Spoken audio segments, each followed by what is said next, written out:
Welcome to the Wealthy Life Podcast. I'm Sybil Verch, and today we're going to learn the secret to building wealth. We have a very special guest with us today, a former dragon on Dragon's Den and the author of The Wealthy Barber and The Wealthy Barber Returns, including the newest edition that is now out and available. David Chilton. Dave, welcome to the show. Yeah, thank you so much for having me. I apologize for being in an awkward spot. I'm in my car with my German Shepherd puppy. And by the way, anybody out there watching who wants him, just call me immediately. Well, He's yours. I think we could probably do a whole episode on the cost of having a dog, but that's not what we're going to talk about today. Whatever it is, on the average dog basis, multiply it by 7 for this one. He is just out of control. But as always, you fall in love with your dog and he's not going anywhere. But I really do appreciate you having me on the show. It's nice of you. Well, Dave, I'm going to kick it off with a question that everyone wants to know. What is living a wealthy life? What does that mean to you? Well, I think if we're using the word wealth in its normal manner, applying to finances, I would say it means a stress-free existence financially. You have enough. And what is enough? Well, that varies dramatically from person to person. In my case, it's a relatively low number because I'm such a low-key guy. I don't travel a lot. I hate stuff. I live in a small house. The Jeep you're seeing me sitting in has 100,000 kilometers on it. And the back seat's been torn up by the aforementioned dog. So it's a relatively small number compared to some others. But having enough where you're not needing necessarily more, you may want more. You may enjoy adding value and being productive and working still, but you have enough. And that can be a different number, of course, at different times in your life. And as I mentioned, you're less stressed by money. It's not a constant burden. When you expand the meaning of the word wealth to take in health, friendship, happiness, etc., then I think it means so many things. Health, obviously, being number one. I'm getting quite old. I mean, I'm 64 and a lot of my friends are even older and you're seeing a lot of health issues. And it reminds you again, that's everything. That's the true wealth in life, is having health, being surrounded by very good friends and family. I'm maybe the luckiest person I've ever met. I'm very close to all my family members. I have a ton of great friends. I've grown up in a great country during a peaceful time. So life has really fallen my way. And I know I consider myself wealthy because of all of that. Oh, I couldn't agree more. And what good is your wealth if you don't have your health? So that has to be at the top of the priority list. And it does mean different things to different people. But I think today's day and age, people get really caught up in maybe keeping up with the Joneses or having more of their wants than their needs. And we may dive into that a little bit deeper because it does tie in beautifully with your book. But why don't you let our audience know why you wrote The Wealthy Barber in the first place, and then why you rewrote it and updated it? Well, it's a very straightforward initial story. I was a financial advisor, and then I went into pure education, teaching teachers how to handle their money better. Was using a lot of humor, conversational style approach, not charts and graphs, taking the intimidation out. It seemed to be resonating. So I thought, okay, to scale this, I'll try it in book form. No other options at the time. There was no YouTube. I'm old, as I mentioned. So I sat down to work on a book, called it The Ultimate Guide to Losing Money. Short, punchy chapters wrapped in humor. Was kind of halfway through the writing process, watched Cheers one night, and I thought, you know what? Let's move it to a bar. Let's make it more fun. Let's make it, again, more conversational, involve characters. Eventually, the bar with the alcohol caused me some problems in the layout, moved it over to the barbershop. The real reason I was looking into all of that was because when I was an advisor, I would give out books to clients, prospective clients, written by very fine people who had great levels of knowledge, and nobody would read them. They thought they were boring. They thought they were dry. They thought they were intimidating. So I thought going with this formula could work. That all being said, I never imagined this becoming what it did. You know, my initial goal was to sell 5,000 to 10,000 copies. I didn't know it was going to sell millions. So I got very lucky that the idea seemed to capture people and resonate at the right time. Why the update now? Well, kidding aside, and I'm not joking when I say it's part of it is my age. I mean, if I don't do the update soon, we're all in trouble. It'll just be garbage because I'll be too old. But a lot of it was because my kids are in the target demographic. They're in their 30s. I'm writing this book for people, say, from 20 to 45, 18 to 45. So are their friends. So are my friends' kids. I'm getting constantly barraged with questions. People are confused about things. It's tougher out there right now because of the cost of living and because, as you mentioned, there's so many people after our money and they're more effective at getting it through social media, through the algorithms. And I thought this is the right time to go back to that formula, make it more accessible, use the story format, et cetera. And so far, the response has been fantastic. Interestingly, I got something wrong and it's served me well. I was worried when putting the book together that the competitive landscape was so different. You had not only way more of it with YouTube and TikTok, et cetera, but again, that quick hitting delivery, not like a book where you had to sit down and put some work into it and think as you read. And that concerned me. But what I've learned since the book came out is the opposite. The fact that there's so much noise out there is playing to the advantage of the wealthy barber. People say, you know what? I trust that book. My parents read it. Again, it's more accessible. It's a fun read. It's got all the basics I need. I can get it in one spot from somebody who's not trying to sell me a financial product. And so far, so good on that front. Yeah, well, I agree. And I think the simple principles that you talk about and you wrote about in your first book still apply today. Of course, there's some updates. There's the introduction of the tax-free savings account, first-time home savers account, different investment products and vehicles. But the underlying principles still stay the same today. Walk us through what you think is the secret sauce. What do people need to do to build wealth? Well, I mean, I'm still the biggest advocate going of pay yourself first. And I must say, I'm even stronger on that front than I was 36 years ago, because of course I've had all these decades to see its impact, to see all the people who've paid themselves first and benefited tremendously. And initially you always run into skepticism. I can't meet Ken's meet, Dave. How am I supposed to save 10 to 15%? There's no possible way to do it. I make the counter arguments. And again, when people put those kinds of programs into place, they benefit tremendously and they often adjust remarkably quickly. So pay yourself first and invest that money when you're young for long-term growth is still absolutely key. Then we go back to a lot of the other things, making sure in these very tough times, when it is tougher to save, you optimize the path you choose. You make sure you keep your fees down. You take advantage of what you mentioned, the FHSA if you're saving for a home, TFSAs, et cetera. All of these types of things are extremely important. They affect returns. They affect, therefore, how much you can build up.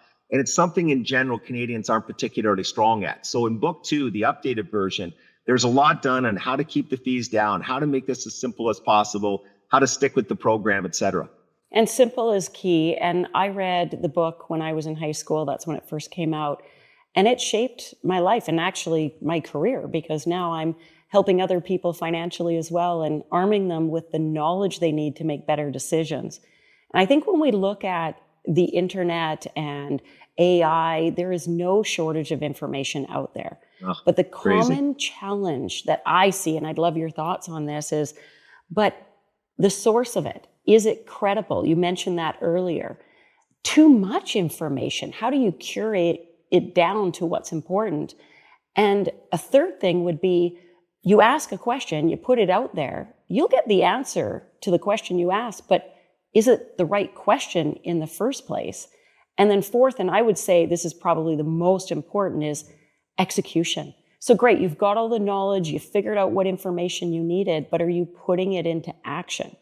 And you talk about paying yourself first. So walk us through what that looks like, how to make it super simple and easy for the average Canadian.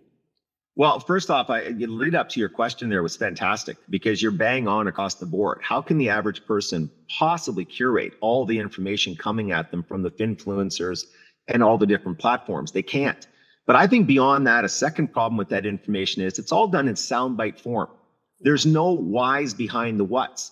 And therefore, it doesn't stick with people. They don't have time to go into the subtle nuances, the exceptions. All of those things are extremely important. So there's some broad teachings that can apply to the vast majority of people. But even then, every circumstance is different enough that you have to say, but what if this? And here's why you should be looking at this, and watch out for this. There's more than just the basics. There's the key things behind them. Those are such an important part of developing a good financial plan.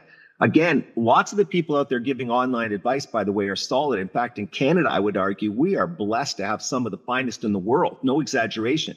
You look at Ben Felix and what he puts out there in the Rational Reminder podcast. You look at the Plain Bagel. I mean, these guys are master communicators who are really educating extremely well. But then some of what I see on TikTok, I go, holy smokers. Yeah. Like crazy advice about buy this crypto coin today and you'll be rich by tomorrow. Oh, that's like, and on and on and on.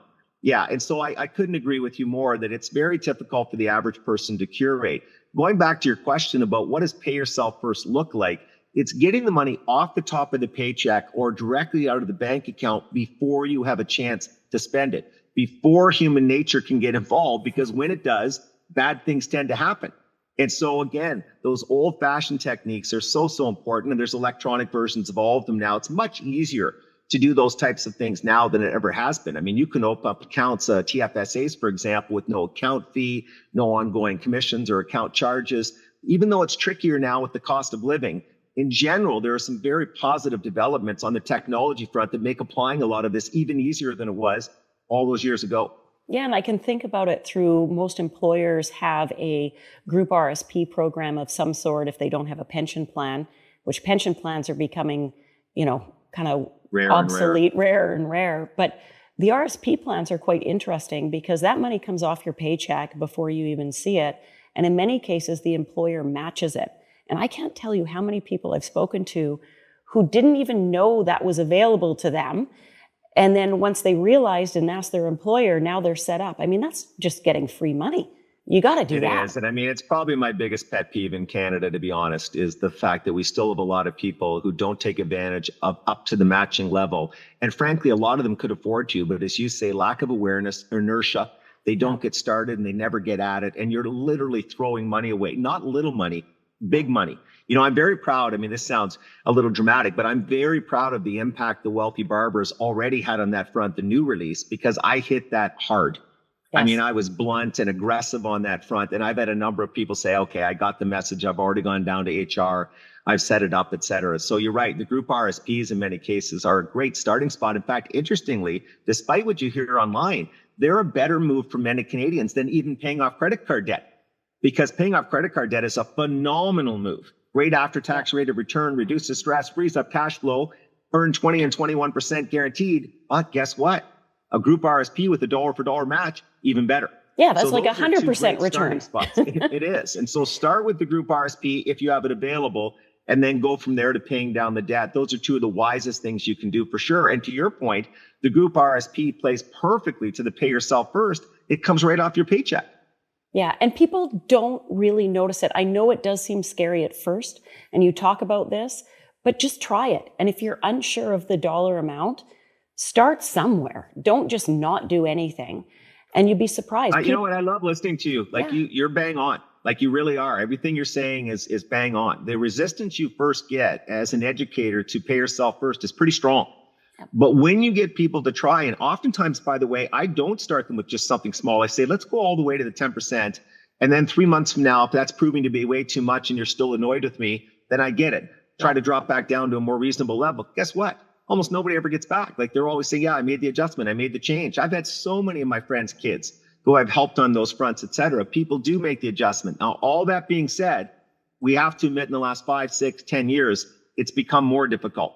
Real estate prices alone have really squeezed a lot of people. And we mentioned the cost of living earlier. More and more Canadians are having trouble making ends meet. And the thought of saving 10 and 15%, they're probably rolling their eyes. I get that. And so for some people, all of this is exceedingly difficult. And hopefully the economy starts growing at a more quick pace, and we can pull wages up at a greater than inflation rate level and start allowing people to save more efficiently again.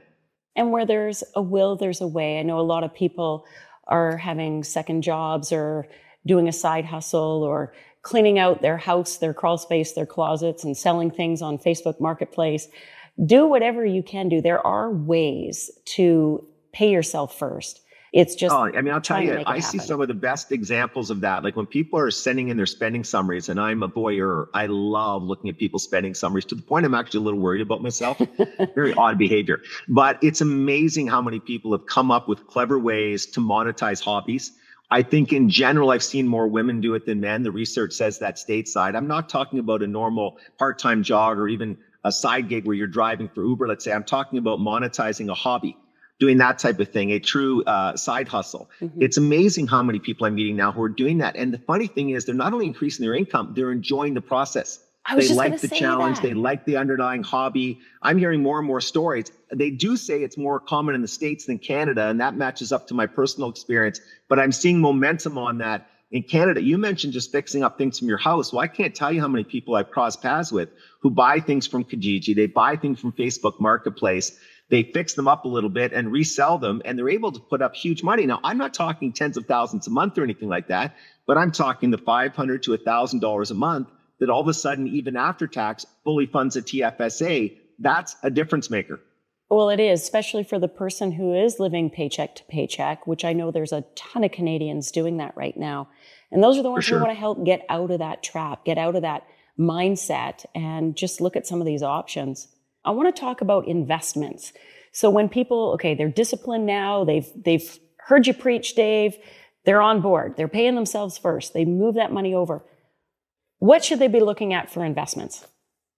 Well, I mean, everybody's a little different, but I think that time frame is the first thing that enters into the discussion. So if I'm saving for my first home and I've taken full advantage of an FHSA, and so has my romantic partner, fantastic, by the way, it doesn't get any better than FHSAs. Tax deductible up front, tax-free on withdrawal to buy the home. I mean, this is a dream come true. It's like the blend of the very best of the TFSA and the RSP. But now the money's in there. And let's say I'm trying to buy the home in 2-3 years. That time frame matters, because you have to be relatively conservative. You need liquidity. You aren't afforded the luxury of being patient if markets pull way back and you're invested in equities. So when you have a relatively short-term time frame, you often have to settle for lesser returns. You want stability, you want liquidity, you want safety. Makes perfect sense. You're talking high interest savings accounts, you're talking GICs, et cetera.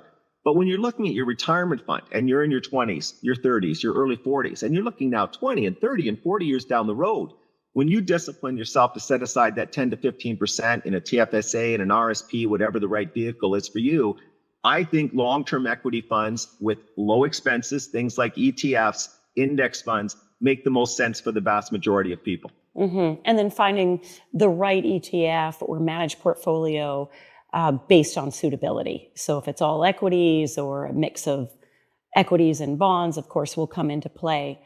But set it and forget it. As you get older, in a way. especially, interestingly, I've always preached a pretty aggressive asset mix for young people. Like again, 20s and 30s, where they're emphasizing equities because again, they've got the time frame and they can put up with the volatility. And yes, the bonds can dampen the volatility, although the last couple of downturns we've had, not so much. But in general, they can. But I'm not sure that's as important as just seeking out that best long-term rate of return. Yep. Now, index funds aren't perfect. I mean, they're going to fluctuate tremendously. There's going to be gut-wrenching times. There's going to be prolonged downturns. We haven't had one of those very long, protracted struggles in the markets for a while. We've tended to have the V shape, where it's collapsed and then gone back up quickly. Those long grinds down are very psychologically challenging.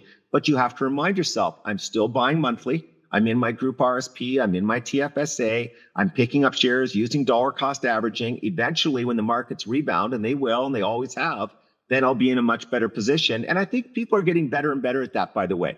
Stay blind to what the markets are doing. Don't get caught up in watching the day-to-day movements. I'm very good at that. My father's the master. He pays no attention and has done tremendously well. But even I'm quite good. I monitor the markets because I find it interesting, not because I'm trying to harness all the noise out there in a productive way and trade in and out. Nobody's that smart. No. What do you say to the person who thinks they can time the market? Don't do it. In fact, I tell a story often on stage that people get a kick out of. I did time the market once, was a complete hypocrite, and went against my own advice. In 2007-ish, I was touring in Canada, and I was running into a lot of teachers, very conservative investors, who were borrowing money, big money in some cases, to buy equity funds. And I thought, wow, the most conservative of investors out there is coming in late and coming in with borrowed money. This has to be a sign that the markets are getting too rich. At the same time, I'm down in the States, and I'm seeing what's happening in the real estate market. I could tell you a couple specific stories, but I won't go on. And I came back and I said, you know what? For the first time ever, I'm going to time the market, something I've said not to do. And I got out at the right time. But here's the crazy thing is I didn't get back in quickly enough. Right. And you have to make two good timing decisions: when to get out and when to get back in. And who can do that realistically? Well, you can't. Like, come it's impossible. on. You like, can't. No one has and I mean, I'm ball. sure some people have lucked into it occasionally on one downturn. But over the course of many, many decades in their investment career, people who've stayed fully invested, and again, time in the market over timing the market is such a cliche expression, but it's also there for good reason. It works. You've got to focus the long term. And I find a lot of younger investors, by the way, are getting quite good at that, although there's a great divide. A lot of young investors, of course, have gone to much more aggressive gambling-like approaches to investing, and that's beyond frustrating for me. Well, yeah, and I'm seeing and hearing that a little bit, and maybe that's with all the TikTok videos that are out there, or maybe it's, they're speaking to their buddies at the golf course or whatever the case may be. So for people who want to buy individual stocks, what's your take on that? Well, I mean, I'll admit that in my life, I've met a few people, let's say 10 or fewer, who've done very well doing that. Actually, I should say there's another group who bought some of the big dividend producers as interest rates were declining over a 30 and 40-year period and managed to do as well with the market, if not a little bit better, almost accidentally. They weren't trying to outperform the market, and they certainly weren't timing it. They were just using a lot of the dividend producing stocks. And I'm not advocating for that. I still believe in the index funds for, again, total return reasons. But people who've tried to trade in and out, I would say 95 to 98% of all the people I've crossed paths with doing that have done poorly, many times exceedingly poorly. There is a handful, maybe 10 people who I know have outperformed the market. Common denominator, a lot of them are doing this for a full-time living. Yes. They are doing this all day, every day. They're not traders. That there's a mistake out there. People think, oh, these are the people sitting in front of monitors. They're not traders at all. They tend to be investors who are patiently waiting for the right opportunities, and they have a niche space they cover. So, for example, it may be mid-cap oil and gas companies, and they have an oil and gas background.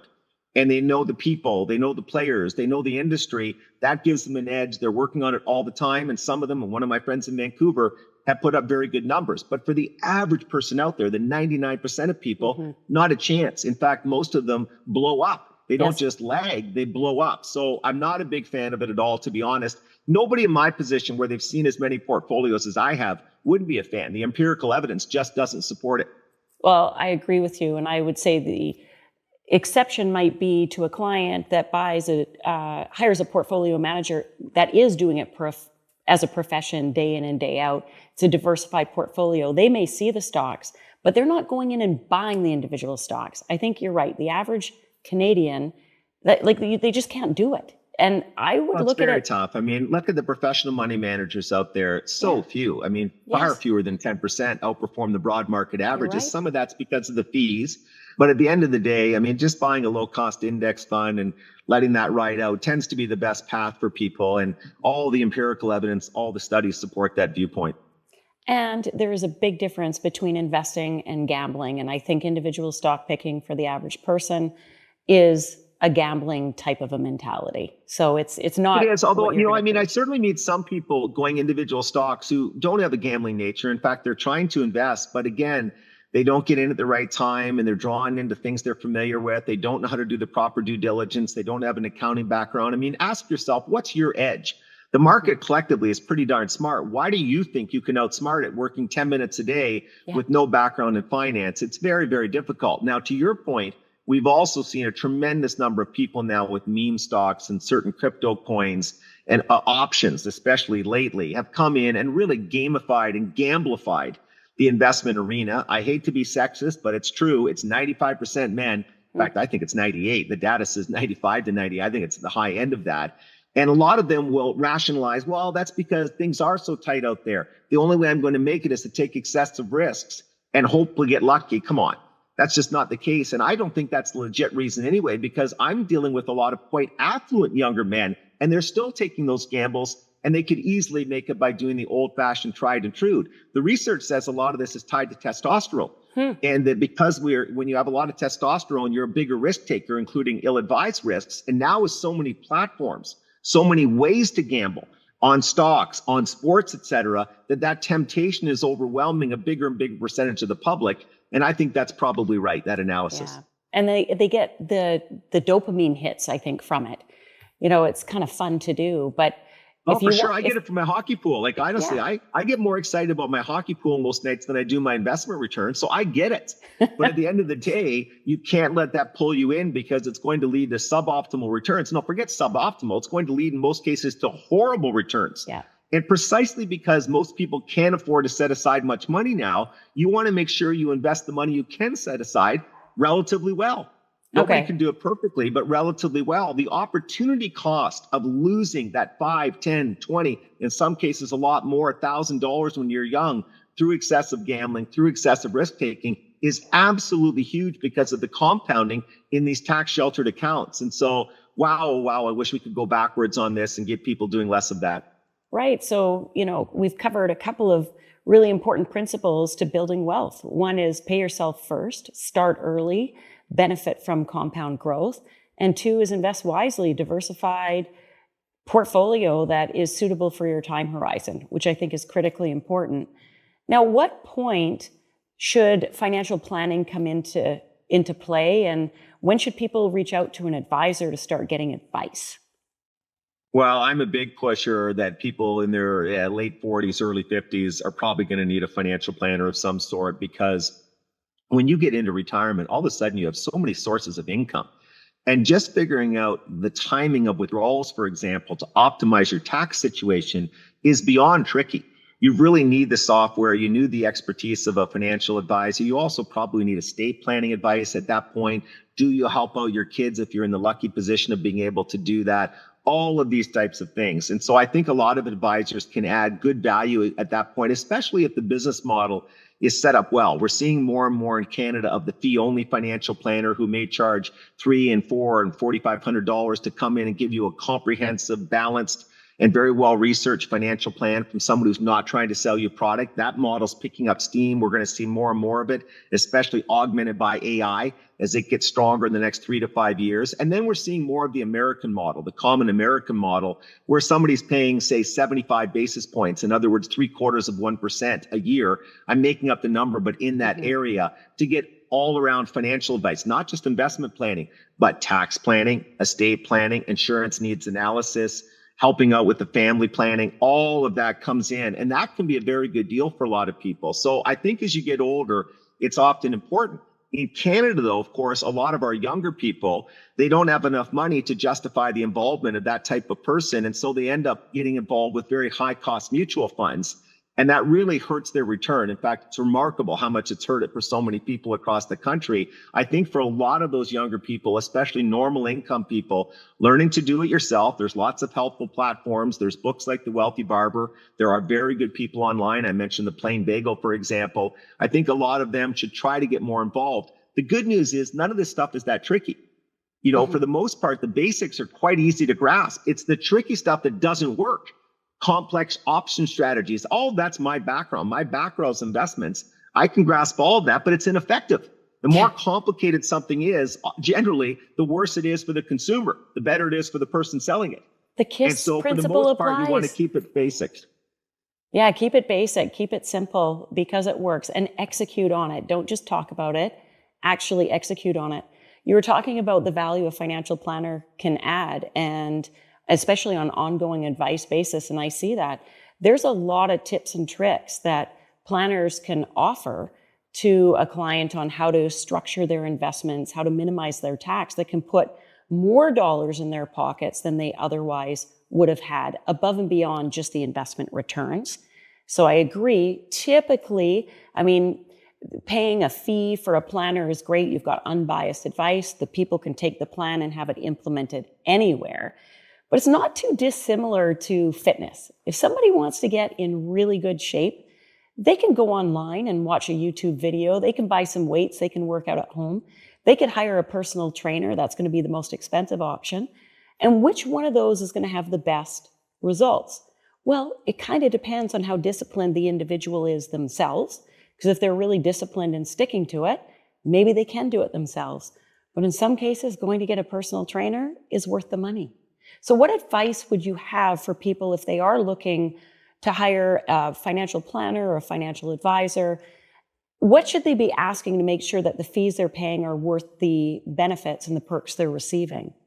Well, I mean, a couple things. First off, you've got to be getting a lot more than investment advice. As we've discussed, for the most part, just buying broad-based index funds is the path you want to take. And so there's no real value add potential for the advisor on that front. Where the advisor can really make a big difference is the estate planning, the insurance planning, and of course, the tax planning. Those are the areas you want someone with a strong background, the proper credentials, experience, and so on and so forth. And again, a lot of times you have to have a little bit more money before that can make a big enough difference to justify the fees. Even if the person is outstanding, great background, excellent communicator, if they're charging you 200 basis points a year, for example, 2% a year, becomes very difficult to overcome that drag. That is very difficult for enough value add to come back into play. So it's a combination of finding the right match. You've got to have good chemistry. The person has wide-ranging skills, strong communication skills, and a reasonable fee. The good news is we're trending more and more toward that in Canada right now. And of course, in the United States, we've seen those models in existence now for 20 years. In fact, they're kind of taking over the mid-market and up. Yeah, it's great. What are your thoughts on insurance? I see people sometimes underinsured, overinsured. What are your thoughts? Well, again, across the board. I see way too many people underinsured. There's a myth in Canada that everybody's overinsured. I hear all the time, oh, that we're the most insured country. Even if that's the case, we are not all overinsured. I meet so many younger people, say again, 45 and under, who have a spouse, who have young kids, and they don't have nearly enough life insurance, nearly enough. In fact, this is one of the more common problems I run into when I'm out and people are saying, hey, here's my general situation. So life insurance is a wonderful product. It really is. But you have to understand when you need it and what type is the right match for you, et cetera. And I think the Wealthy Barber does a very good job of going through that. I can't give a short answer on all of that because it's more complicated than some of the other things we've talked about. But life insurance can be a huge difference maker. And I think it's something that, again, Canadians probably don't pay enough attention to. So they should have a review. They should sit down and look at, I always say, pretend something's happened to you. Either you can't work because you're disabled, unable to work for some reason or another, or you're dead. What happens to those people you love? Yeah, that's exactly what I say in the book. You have to pretend you're dead. And that's the first thing you do is I'm dead. What does that lead to? It's honestly not as difficult to figure all this out as you can, although the book does cover off a few subtle nuances I think are often missed. But you've got it 100% right. You literally pretend you were to die tomorrow. What is the spillover effect of that on people's finances? And then when you figure out the range of insurance that makes the most sense, go to the high end of the range. If you're properly buying term insurance and you're relatively young, it's not that expensive. So to make sure you have enough and just go that little bit past the top end of the range, in fact, in often cases, is probably a prudent move. So I try to walk people exactly through how to think of those different angles and what to do. You're right, going and getting a review. You just have to make sure the person giving you the review is going to say the right type of insurance. Yes. Yeah. And having that information going in, doing your own assessment. I mean, we have a insurance needs calculator at thewealthylife.com, which will run people through a preliminary assessment so they can take that to whoever they go to meet with and just see if those numbers align. Does that make sense to you? Ask the right questions. Now, when it comes to estate planning, what's the one thing you think people should do? Absolutely, number one, most important. Well, I mean, you got to have a will, but as I get older, I'm starting to think the powers of attorneys may be as important, if not more so. It's amazing to me how many people don't have those documents in place. It does not take long. It's not a huge expense, not free, but not a huge expense. But what it can save your family in terms of hassle, stress, friction is absolutely unbelievable. The number of powers of attorney problems that my friends have run into in just the last 5 years alone is remarkable. They just don't have the documents prepared properly, or somebody's been named who doesn't want to do it. You know, all of these things need to be discussed, need to be talked through. We've put out a lot of videos on all of the estate planning things that people need to contemplate, and they've been our most popular videos on the Wealthy Barber sites. People love that stuff. They just want to hear it in a way that they can understand it. Most of it is relatively basic. Most of it's common sense. But for whatever reason, estate planning has not been discussed much, even among most financial educators. It's not a subject matter that tends to get covered off much. That's changing, thankfully, because of demographics. Because we're getting an older population, a more wealthy population at the high end, at the boomer end, we are seeing more educators come in and say, hey, here are some of the basics that you need to pay attention to. That's a positive. So get your will, get your power of attorney set up. This isn't rocket science. Just go do it. Hey, I want to say something else on that front, that after doing this for all these years, when you do, there's a couple things. When you do your wills and power of attorney, and there's a second thing, when you do a spending summary, where you write down everything you spend over 3 months, not only do you get the direct benefits of those two exercises, pivotal exercises, but they jumpstart the financial process. I've seen that over and over again. When people do those things, they tend to start doing other things well. They're much more likely to save the 10 to 15%. They're much more likely to rein in their spending. Those two things are a great starting spot. Get the basics of your estate plan together and chronicle all your spending for a 3-month period. If the listeners to this just went out and did that, and they were 28, they're 35, et cetera, that'll get them going the right path in most instances. Now, we've got a cash flow snapshot. I hate the word budget. It's like what you can't do, like diet. So we call it a cash flow worksheet, cash flow snapshot, which is exactly as you talk about. It's write down what you're spending money on today. I like to refer to it as intentional spending. Having awareness of where your money goes gives you choices. It puts you in control. Do you have a worksheet like that available as well? No, we don't. And, in fact, one of the things I've said to people is when you do this, I still like putting pen to paper. Yeah. I find that among the people I've helped, that actually writing it down tends to make it stick. It's more meaningful. They take their time doing it. Some of the more advanced apps where it almost happens automatically from your credit card, et cetera, aren't as impactful, interestingly. So the old fashioned way may be the best way, although producing worksheets that you're talking about and having people fill them in may be the right blend. I was wrong about spending summaries. I've said this many times. I'm not afraid to admit when I was wrong. I didn't put them much in the original Wealthy Barber.